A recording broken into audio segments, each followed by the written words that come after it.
मजलू एक गरीब किसान था। वो अपनी पत्नी निशा और 6 साल की बेटी मुनिया के साथ रहता था। वो अपनी फसलों को बड़ी मेहनत से खेत में लगाता और उनकी सेवा करता, लेकिन उसकी फसल हमेशा सूख जाती, जिससे मजलू और निशा काफी परेशान थे। फिर अचानक दोनों की परेशानी एक दिन छूमंतर हो गई। ये सब कैसे हुआ, जानने के लिए देखते हैं जादुई मूली की कहानी। रोज की तरह मजलू शाम को खेत से घर लौटा तो मुनिया घर की दहलीज पर बैठी थी। उसके हाथ में एक लकड़ी की छोटी सी टूटी फूटी गाड़ी थी, जिससे मुनिया खेल रही थी। चल मेरी गाड़ी टुक टुक टुक, चल मेरी गाड़ी टुक टुक टुक। अचानक जब मुनिया की नजर मजलू पर पड़ी तो उसने कहा, बाबा, एक दिन हमारे पास भी गाड़ी होगी ना, जिस पर हम तीनों बैठकर शहर घूमने जाएंगे। मजलू ने अपने मन में सोचा कि यहाँ तो खाने के लाले पड़े हैं, मैं गाड़ी कहाँ से खरीदूंगा। लेकिन मुनिया का मन रखने के लिए उसने हाँ कह दिया। अब हाँ मुनिया, एक दिन हमारे पास भी गाड़ी होगी। उदास मजलू घर के अंदर आया तो निशा चूल्हे पर रोटियां सेक रही थी। आ गए आप हाथ मुंह धो लीजिए, मैं खाना लगा देती हूँ। अब मुझे भूख नहीं है, तुम और मुनिया खाना खाकर सो जाओ। अच्छा, भूख क्यों नहीं है? खाना नहीं खाएंगे तो खेत पर मेहनत कैसे करेंगे? आप दिन रात इतनी कड़ी मेहनत करते हैं, भूखे रहकर काम कैसे कर पाएंगे? अब मेरी इतनी मेहनत का क्या फायदा निशा? मेरी फसल तो हर बार खराब हो जाती है। फसल ऐसे सूख जाती है जैसे किसी की बुरी नजर लग गई हो। आप चिंता मत कीजिए, मेरा दिल कहता है कि बहुत जल्द सब ठीक हो जाएगा। निराश मत होइए, आप खाना खाइए। मजलू हाथ मुंह धोकर खाना खाने बैठ जाता है। निशा उसे 2 रोटी और मूली के 2 टुकड़े नमक के साथ खाने को देती है। मुनिया के बाबा, आज खाने में यही है, घर में हरी सब्जी नहीं थी। मैं जानता हूँ निशा, हमें इतना नसीब हो रहा है यही बहुत है, वरना जिस तरह से मेरी फसलें खराब हो रही हैं, हमें तो भीख मांगने के लिए मजबूर होना पड़ सकता है। भगवान वो दिन कभी ना दिखाए। आप ऐसा मत सोचिए, ऐसा कुछ नहीं होगा। तभी मुनिया भी अपनी टूटी फूटी गाड़ी लेकर घर के अंदर आ दाखिल हुई और मजलू से फिर गाड़ी खरीदने की जिद करने लगी। बाबा, हम गाड़ी कब खरीदेंगे?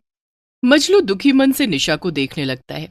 वो मुनिया से कहती है, मुनिया बेटी, जब तू खाना खा लेगी तब तेरे बाबा तेरे लिए गाड़ी ला देंगे। चल जल्दी से खाना खा ले। माँ, तुम रोज यही कहती हो और मुझे खाना खिलाकर सुला देती हो। बाबा गाड़ी कभी नहीं लाते। इस बार तेरे बाबा गाड़ी जरूर लाएंगे। अब चल जल्दी से खाना खा ले।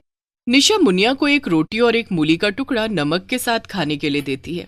खाना खाकर मजलू और मुनिया दोनों सो जाते हैं। निशा रसोई में जाती है तो देखती है उसके लिए 2 रोटी और मूली के 2 टुकड़े बचे थे। वो अपने लिए थाली में खाना लेकर खाने बैठती है, लेकिन तभी उसे याद आता है, घर में आटा खत्म हो गया है, कोई हरी सब्जी भी नहीं है। मुनिया के बाबा को कल खाने में क्या दूंगी? अगर वो खाना नहीं खाएंगे तो खेत में काम कैसे करेंगे? ये खाना मैं उनके लिए रख देती हूँ। ऐसा सोचकर निशा दोनों रोटियां और मूली के टुकड़ों को एक पोटली में बांध कर रख देती है। वो खुद पानी में नमक घोलकर पी लेती है और सो जाती है। दूसरे दिन जब मजलू खेत पर जाने लगता है, तब निशा उसे वो पोटली देते हुए कहती है, मुनिया के बाबा, खाना लेते जाइए, समय पर खाना जरूर खा लीजिएगा। अब ठीक है, अब मैं चलता हूँ। आज मेरी फसल तैयार हो गई होगी। तुम भगवान से प्रार्थना करना कि इस बार मेरी फसल ना सूखे। मैं तो रोज भगवान से यही प्रार्थना करती हूँ, आज भी करूंगी। आप खुशी खुशी खेत पर जाइए, भगवान हमारी मदद जरूर करेंगे। मजलू बड़ी उम्मीदों के साथ खेत पर जाता है। वो खुश भी था और डरा हुआ भी कि कहीं उसकी फसल ना खराब हो जाए। लेकिन जब वो खेत पर पहुंचा तो वही हुआ जिस बात का उसे डर था। उसकी फसल फिर सूख गई थी। ये देखकर मजलू फूट फूट कर रोने लगा। कल तक तो सारी फसल ठीक थी, एक ही रात में न जाने इन्हें क्या हो जाता है। जिस दिन फसल काटने आता हूँ उस दिन फसल बर्बाद मिलती है। मजलू जोर जोर से रो रहा था। तभी उसके पास एक बूढ़ी औरत आती है और कहती है, बेटा, तुम रो क्यों रहे हो? क्या बात है? मजलू रोते रोते उसे सारी बात बताता है। बेटा, मैं तुम्हारी सारी परेशानी समझ गई हूँ। मैं तुम्हारी परेशानी दूर कर सकती हूँ, लेकिन तुम मुझे पहले कुछ खाने को दे दो। अम्मा, मेरे पास खाने के लिए कुछ भी नहीं है। क्या? ऐसा मत कहो बेटा, मुझे बहुत भूख लगी है। अम्मा, मैं पहले ही बहुत परेशान हूँ। मेरे घर में आज के बाद कभी चूल्हा नहीं जल पाएगा। मैंने कहा ना, मेरे पास खाने को कुछ नहीं है। ठीक है बेटा, मैं जाती हूँ। वो बूढ़ी औरत वहां से जाने लगती है। तभी मजलू को याद आता है कि निशा ने उसे एक पोटली दी थी और कहा था समय पर खाना खा लेना। वो बूढ़ी अम्मा को रोकता है। अम्मा रुको, जरा ठहरो। क्या बात है बेटा? मजलू ने वो पोटली उस बूढ़ी औरत की तरफ बढ़ाते हुए कहा।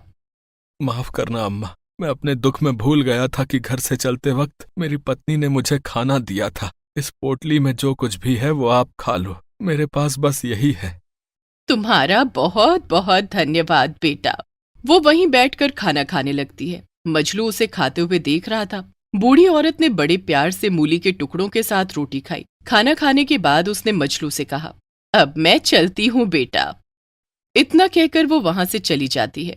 अम्मा ने कहा था कि वो मेरी मदद करेंगी, लेकिन वो तो मदद किए बिना ही चली गई। कोई बात नहीं, वैसे भी वो मेरी क्या ही मदद करती। ऐसा सोचकर मजलू अपनी पोटली समेटने लगता है तो देखता है कि उसमें मूली का एक छोटा सा टुकड़ा रह गया था। अम्मा मूली का ये छोटा टुकड़ा छोड़कर क्यों चली गई? मजलू ने उस मूली के टुकड़े को वहीं खेत में फेंक दिया और पोटली लेकर घर आ गया। घर आकर उसने निशा को सारी बात बताई। तो क्या हुआ अगर अम्मा ने आपकी कोई मदद नहीं की? आपने तो उनकी मदद कर दी ना, ये बहुत अच्छा किया। वो तो ठीक है निशा, लेकिन अब मुझे लगता है कि खेत बेचना पड़ेगा। भला अपना खेत भी कोई बेचता है? ऐसे खेत का मैं क्या करूंगा जिसमें कोई फसल ही नहीं होती। फसल पककर तैयार तो हो जाती है, लेकिन काटने से ठीक एक दिन पहले सारी फसल सूख जाती है। खेत बेचकर हम क्या करेंगे, क्या कमाएंगे? कमा तो हम वैसे भी नहीं रहे हैं। खेत बेचकर शहर चलेंगे और वहीं कुछ काम ढूंढेंगे। ठीक है, लेकिन खेत बेचने से पहले मैं आखिरी बार हमारे खेत को देखना चाहती हूँ। कल हम दोनों सुबह खेत पर चलेंगे। ठीक है। उस दिन घर में खाने को कुछ नहीं था। भूख के कारण मुनिया भी सुस्त थी। उसने गाड़ी का नाम भी नहीं लिया। पूरा परिवार भूखे पेट सो गया। दूसरे दिन भारी मन से मजलू और निशा अपने खेत की तरफ चल दिए। मुनिया भी उनके साथ थी। निशा मन ही मन सोच रही थी, हे भगवान, कुछ ऐसा कर दो कि हमें खेत ना बेचना पड़े, गांव छोड़कर ना जाना पड़े। निशा मन ही मन ये सोच रही थी और तीनों खेत पर पहुंचे। वहां पहुंचते ही उन्होंने जो देखा वो किसी चमत्कार से कम न था। मजलू का पूरा खेत मूली की फसल से भरा हुआ था। ये मैं क्या देख रहा हूँ? कल तक तो मेरी सारी फसल खराब हो गई थी। मैंने तो मूली की फसल लगाए भी नहीं, फिर आज मेरे खेत में मूली की फसल कैसे तैयार है? ये भगवान का चमत्कार है। भगवान ने हमारी सुन ली। तभी मजलू और निशा दोनों मूली की फसल को खेत से निकालने लगते हैं। सारी मूली एकदम ताजी और चमकदार थी। उन्हें देखते ही खाने का मन हो रहा था। जल्दी से सारी मूली बाजार में बेच देते हैं। लेकिन मुझे कुछ ठीक नहीं लग रहा। एक ही रात में मेरे खेत में मूली की फसल कैसे तैयार हो गई? तभी वहां पर वही बूढ़ी औरत आती है जो एक दिन पहले मजलू के पास आई थी। अरे अम्मा, आप? बेटा, तुम्हें याद है कल जब तुमने मुझे खाना दिया था तब मैंने मूली का एक टुकड़ा छोड़ दिया था जिसे तुमने खेत में फेंक दिया था। हाँ अम्मा, लेकिन आपको ये सब कैसे पता? आप तो जा चुकी थी। तभी बूढ़ी औरत एक सुंदर अप्सरा में बदल जाती है। उसे देखकर मजलू, निशा और मुनिया तीनों चौंक जाते हैं। मजलू, मैं स्वर्गलोक में रहने वाली एक अप्सरा हूँ। मेरा काम सबकी मदद करना है। मैंने कल तुम्हें खेत में रोते हुए देख लिया था। तुम्हारी पुकार स्वर्ग में मेरे कानों तक पहुँच गई थी, इसीलिए तुम्हारी मदद करने आई थी। मेरे द्वारा छोड़ी गई मूली से तुम्हारे खेत में मूली की फसल तैयार हुई है। ये सभी जादुई मूली हैं। जादुई मूली? हाँ, ये मूली न कभी सूखेंगी, न खराब होंगी, न खत्म होंगी और हमेशा ताजी रहेंगी। इन्हें तुम खेत से जितना तोड़ोगे ये उतना ही और उगती जाएंगी। आपका बहुत बहुत धन्यवाद देवी, आपने हमारी बहुत बड़ी मदद की है। हाँ, आप हमारे लिए भगवान बनकर आई हैं। नहीं मजलू, मैं भगवान नहीं हूँ, बस उनकी बनाई हुई एक रचना हूँ। तुम्हारी मदद करने के लिए आई थी। अच्छा, अब मैं चलती हूँ। अप्सरा के जाने के बाद मजलू और निशा ने मूली की फसल को खेत से तोड़कर बाजार में बेच दिया। अब हर रोज उनके खेत में बिना किसी मेहनत के मूली की फसल उगने लगी, जिसे वे दोनों रोज बेचते। धीरे धीरे उनकी गरीबी दूर हो गई और उन्होंने पैसे बचाकर एक गाड़ी भी खरीद ली, जिस पर बैठकर मजलू निशा और मुनिया को लेकर शहर घुमाने ले जाता है।